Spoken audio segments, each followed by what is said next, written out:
a relationship that has neither ended up serving Pakistan well nor serving American interests well. Where they are deployed and what is the use and what is their capability.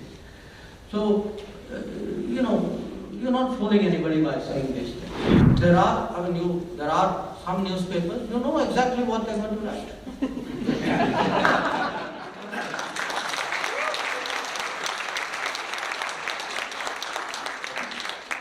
Including one in this town.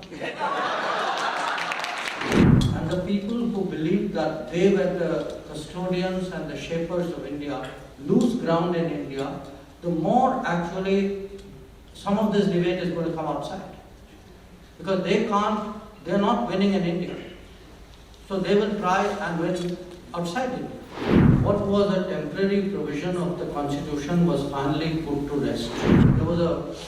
There's a big song and dance about internet being cut. Now, if we have reached a stage where you say an internet cut is more dangerous than the loss of human lives, then what can I say? The United States just released funds for Pakistan related to, he says purchase of F-16, but I would like to remind them it was not purchase, it was maintenance of F-16 fleet. So the question is, how is the US policy towards India evolving? Does it differ along Republican and Democratic lines? And I guess he wants to know that in press, at least, we keep going back and forth. There are high moments, and then there are moments like this F-16 moment. And what would be your opinion about that? I think it would be, today I can say, by and large, there is a bipartisan view of India. It's not that one party is strongly for and another is against it. And to a large extent, politics is also very individual.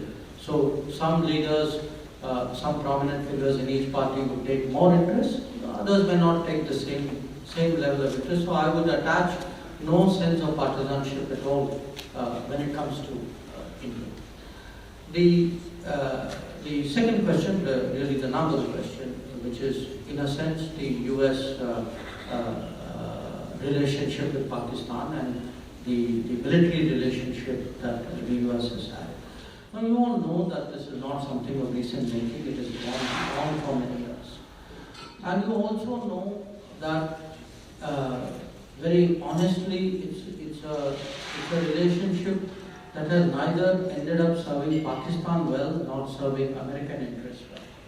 So it is really for the United States today to reflect whether this, what are the merits of this relationship, what do they get by keeping it continuing. Because at the end of the day, for someone to say, I'm doing this because it is for counter-terrorism, when you are talking of an aircraft like the capability of the F-16, everybody knows where they are deployed and what is the use and what is their capability. So, you're not fooling anybody by saying these things. So, the point is, we really think countries finally make their choices based on their own interests. And I would make a case, if I were to speak to American policymakers, I would really make a case saying, look, what you are doing, forget about us for a moment. It's actually not good for you, what you are doing. Reflect on the history, look at the last 20 years of where this relationship has taken you, and how much, what a cost you have paid. In the past few years, the Indian-American community has shown its political strength in countering anti-India forces. We are also countering these forces legally and in the courts. But US educational institutions are still under anti-India influence. Is there more we can do with exchange of thoughts and ideas between US universities and India's true ethos? Wonderful, very good question.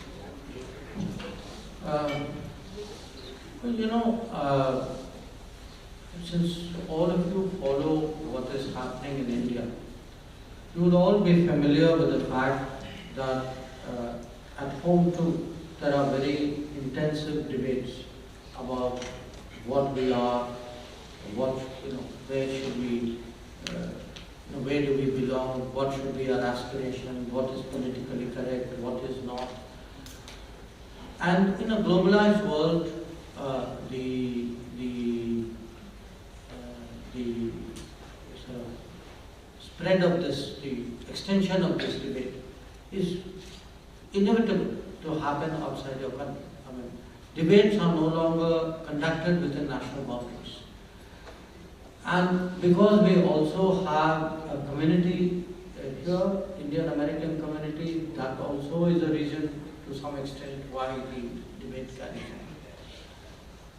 This, to my mind, is a very important issue, because it is an issue which will define in India what is India about. That bit which I read out to you about from Amish. Are we proud of our civilization, or are we in denial of our civilization? Are there periods in our history we want to whitewash, or are we honest about our history? If you look at, when we speak about democracy, is democracy actually an exercise of expressions of opinion, or is it that actually in the name of political correctness, opinions which you don't like are suppressed?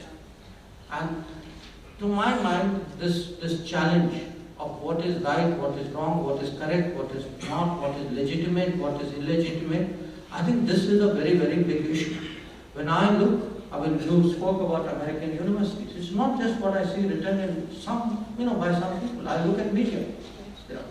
There are some newspapers, you know exactly what they're going to write.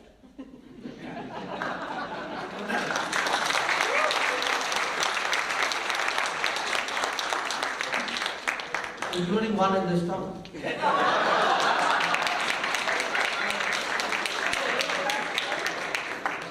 My point is, there are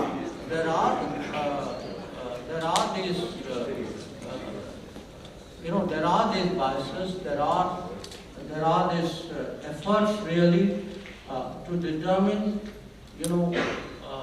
how I put it.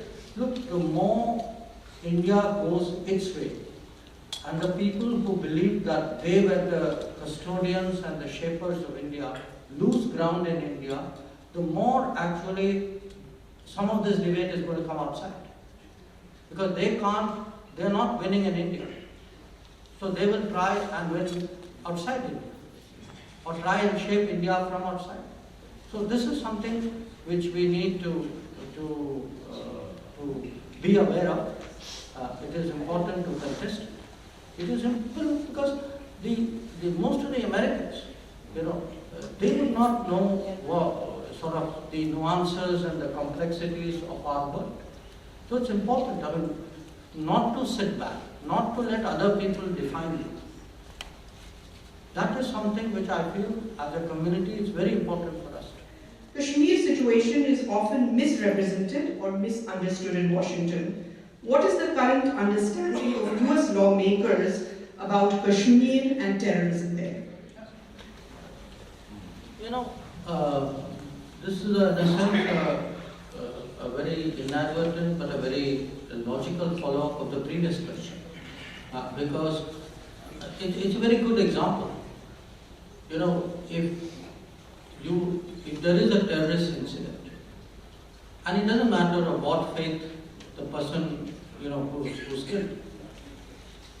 If there are Indian soldiers or Indian policemen who are abducted or killed, if there are people working for the government or citizens going about their business who lose their lives, how often do you hear people talking about it,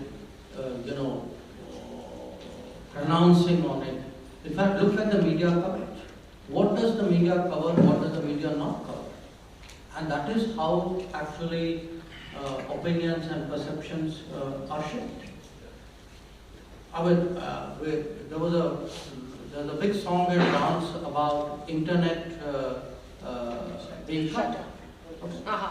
Now, if we've reached a stage where you say an internet cut is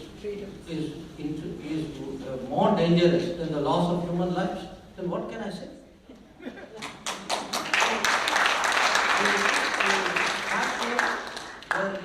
A very, again, if you look at the whole 370 issue, I mean, it's a fundamental, maybe I should not be looking in your direction.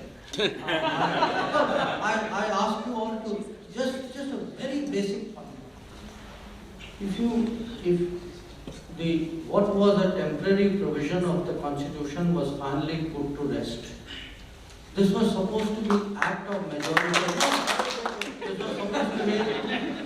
This was supposed to be majoritarian. Now tell me what was happening in Kashmir was not majoritarian. So, I think the way facts are slanted, things are played out, what is right, what is wrong is confused. This is actually politics at work. And again, we should not let it rest. We should contest it, we should educate, we should message, we should shape the narrative. This is a competitive world.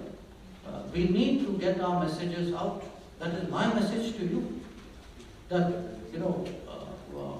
we are not serving our country well, or our beliefs well, or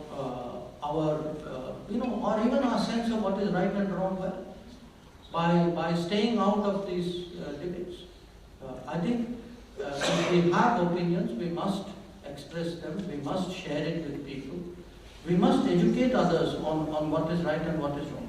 And I honestly believe that if you look at the whole 370, the Jammu and Kashmir situation, to me it's mind-boggling that something whose merits were so obvious should actually, that there should even be people who could think in a different way.